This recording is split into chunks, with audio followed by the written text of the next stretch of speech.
자,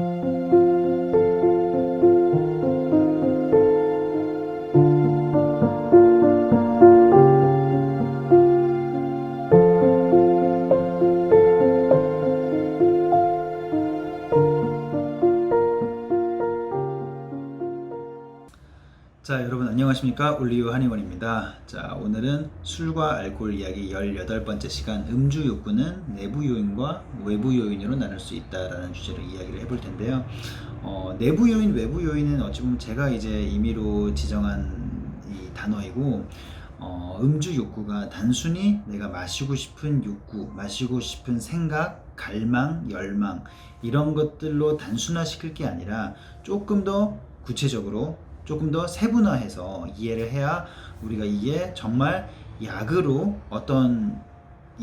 억제를 할 문제인지, 아니면 내가 생각을 바꿔야 될 문제인지, 아니면 내가 환경을 조금 조절해야 될 문제인지, 그런 문제에 대해서 한번 생각을 해보도록 하겠습니다. 우리가 술을 마시고 싶으면 알코올 중독자 환자분들, 이제 알코올 사용장애, 정확하게는 알코올 사용장애 환자분들에게 왜 이렇게 술을 드시느냐, 이번에도 술을 마셨는데 어떤 생각으로 어떤 마음으로 드시게 됐냐라고 이제 여쭤보면, 보통 일반적으로 이제 특히나 이 습관성이 많죠. 제일 먼저 습관성인데, 그 순간순간에도 이유가 있습니다. 그 이유가 대부분 이제 그 몇 가지가 있는데, 그 중에 이제 제가 몇 가지를 들어드릴 텐데, 첫 번째 이제 수면입니다. 수면.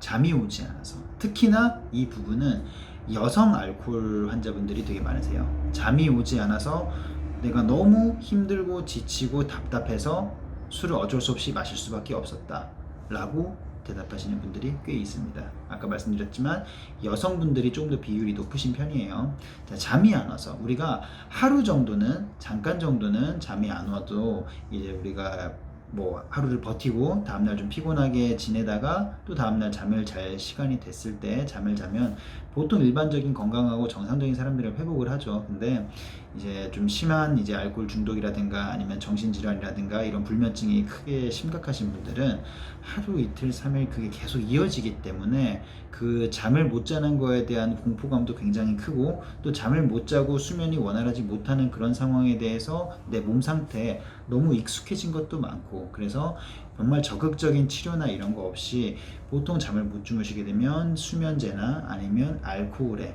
빠지게 되는 그런 전형적인 경향이 많습니다. 그래서 잠을 못 자게 돼서 술을 마시는 경우, 그게 첫 번째가 있을 수 있고요. 두 번째는 어찌 보면은 제일 안타까우면서도 구조적으로 해결하기 어려운 게 바로 무료함입니다. 무료함. 우리가 심심하고 할 게 없고 당장 내가 내 삶에, 내 사람의 가치 있는, 의미 있는 뭔가를, 행위를 당장 할 것들이 생각나지 않고, 그것들이 나에게 재미를 줄 것, 유흥거리, 아니면 내가 정말 즐거움과 보람과 이런 풍족함을 느낄 수 있는 것들이 내 주변에 당장 없는 경우가 굉장히 많습니다. 특히나 알코올 환자분들은.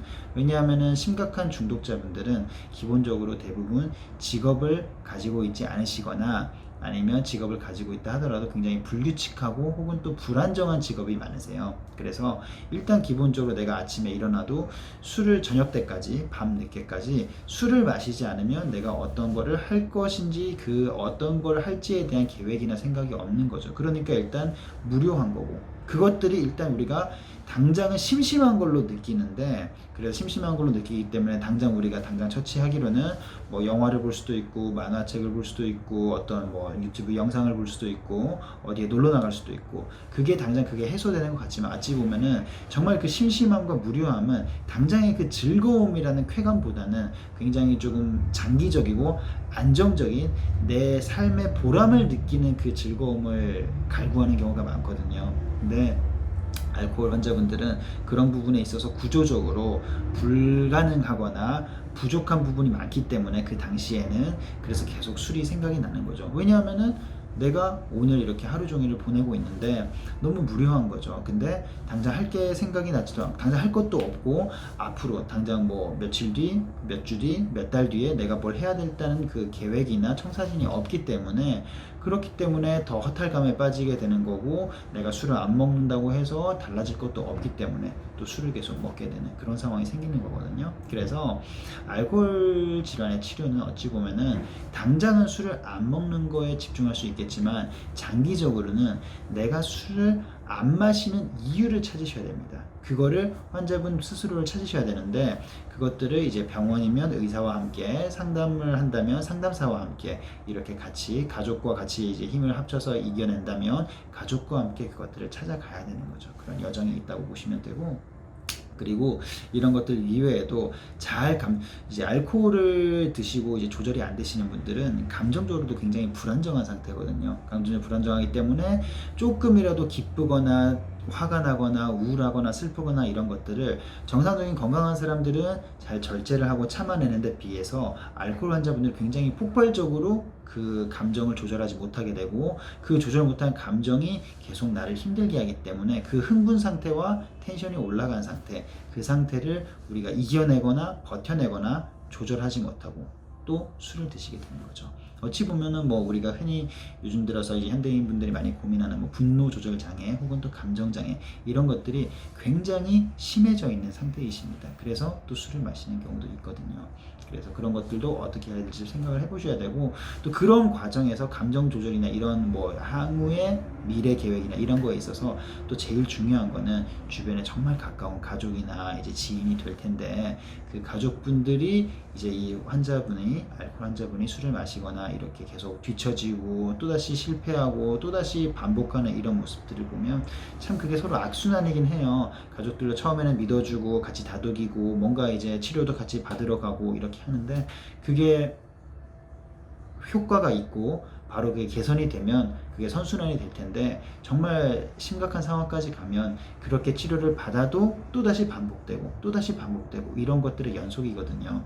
그래서 그런 것들이 힘든 상황도 분명히 있지만 어쨌든 그런 종합적인 제가 지금까지 말씀드린 뭐 수면 문제 또 심심한 무료한 문제, 향후의 직장이나 아니면 보람 문제, 또 감정적인 조절 문제, 또 여러 가지 가족들과의 그 기분이나 감정 이런 여러 가지 문제들이 복합적으로 작용하는 거기 때문에 단순하게 술을 마시고 싶다라는 생각을 그냥 술을 마시고 싶은 음주 욕구로 단순화시켜 생각하지 마시고 조금 더 세분화해서 구체적으로 생각을 해보시면 알코올 중독자인 본인 당사자들 포함해서 가족분들이 어떻게 우리가 해나가야 될지에 대한 계획이나 인식이 우리가 갖게 되는데 도움이 될 것 같습니다. 네, 오늘 여기까지 하겠습니다.